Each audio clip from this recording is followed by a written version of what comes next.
Vesna zelena stranka je včeraj v mestni občini Kranj izvedla 4. kongres stranke, na katerem so izvolili novo vodstvo, organe stranke in predstavili volilni manifest. Kongres je potrdil stabilnost vodstva stranke in prenesel osvežitev v organih stranke.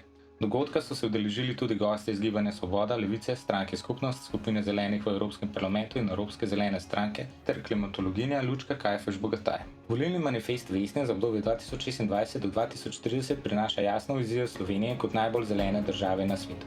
Manifest temelji na 4 stebrih: sonce, voda, zrak in svoboda, ter ponuja izvedljiv načrt za pošteno in konkurenčno gospodarstvo, dostopna stanovanja, energetsko varnost, zdravo okolje in povezano skupnost.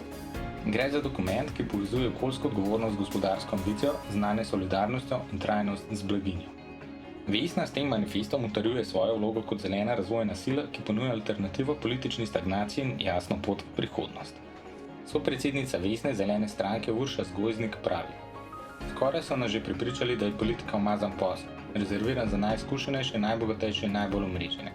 A politika je pravzaprav za vse. Odločanje o tem, kako živimo kot skupnost, kako varni in sprejeti smo, kakšen zrak bomo vdihnili in kakšna bo naša starost. Zato ne sme biti zaprta, temveč mora vključevati vse ljudi. Sopredsednik Vesne zelene stranke Uroš Macer. Politika mora ravnati odgovorno do ljudi, do planeta in mora biti sposobna pogledati sama sebe v ogledalo.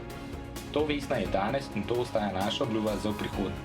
Vesna zelena stranka ne verjame v politiko enega obraza in ne sprejema predstave, da je starejši moški edino utelešenje vodenja. V ospredje postavlja skupnost, medsebojno povezanost in zaupanje v prihodnost. Pred nami je pomemben trenutek, ki zahteva odgovornost, pogum in znanje za oblikovanje politike, usmerjene v ljudi in prihodne generacije. Ključni del tega je odločen prehod k zelenim politikam. Program za volitve 2026 temelji na trajnosti, obnovljivih virih energije in varovanju okolja kot osrednjih usmeritev.